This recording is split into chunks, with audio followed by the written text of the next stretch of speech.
It's 7:30. Good morning, I'm Ian Crouch with Hunter News. A car has crashed into a railway bridge at Tarawa, killing the driver. The 46-year-old man was trapped in the wreckage following the accident on Racecourse Road just before 7 last night. Emergency services were able to free him, however he died at the scene. A report is being prepared for the coroner. Police are still looking for a prisoner who's escaped from the St Heliers Correctional Centre at Muswellbrook. Sergeant Dave Rose says 58-year-old Miles Fergus Wilson was last seen at about 2 p.m. on Friday. Now, he's described as being of Caucasian appearance, between 165 and 170 centimetres tall, with a slim build and light-coloured hair. He was last seen wearing green tracksuit pants and a high-visibility green shirt. Police are urging anyone with information about the whereabouts of Mr Wilson to come forward. Police are warning the public not to approach him if they see him, but instead contact 000 immediately. Police are appealing for witnesses to a savage assault on a teenager at Newcastle's Strzelecki Lookout. Jesse Chapman's car accidentally bumped into the tow ball of a white Hilux ute in the car park at about 11 on Friday night. However, the driver of the other car took exception, punching the 17-year-old in the head before dragging him out of the driver's seat to continue the attack. He's nursing 2 black eyes.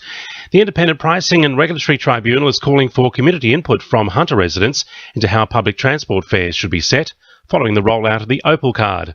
The tribunal is reviewing fares across all rail, bus, ferry and light rail services on which the Opal card can be used.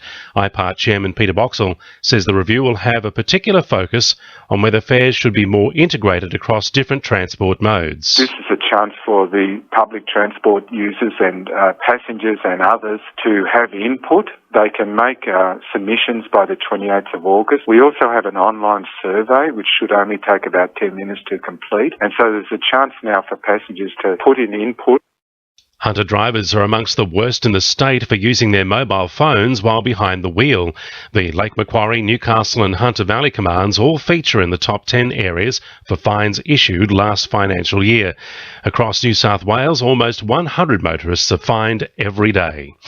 An Oz Harvest event to be held at the University of Newcastle today aims to highlight the amount of food Novocastrians waste each year. The Think, Eat, Save event kicks off at 11:30 and includes free meals made from produce which would have been wasted. Newcastle Oz Harvest manager Monique Maguire says it's a serious issue which everyone should help tackle. Around Australia, it's estimated that 1 in 5 shopping bags gets wasted, which equates to $1,036 of food. And I know in the Hunter, about a third of all waste that goes to the tip is food waste. Briefly, Premier Mike Baird and Transport Minister Andrew Constance will unveil new plans for the Wickham Transport Interchange this morning. Sport, thanks to our sponsor Warners Bay Sports Club.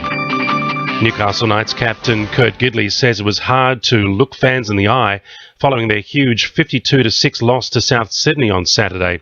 Gidley says he feels physically and mentally exhausted after the game. To be honest, it was hard to look over at the end of the game and thank him, because as a supporter, if I'm a supporter, I'm thinking, what have they dished up today? Souths have failed to claim third place on the Newcastle Rugby League ladder after losing 36-10 to Central. Assistant coach Greg Hurrell says he didn't anticipate the loss and puts their performance down to a poor attitude. The top 5 positions are still hotly contested, with Central's win being their best so far in the season. And in basketball, the Newcastle Hunters secured a close-fought victory against Hornsby, beating them 60 points to 56. Despite being beaten twice by Hornsby this season, Newcastle managed the win with free throws from guard Sophie Kleeman and captain Cheryl Wills. The Hunters will go on to play minor premiers Bankstown in the semi-finals. 2NURFM News Time 26 to 8.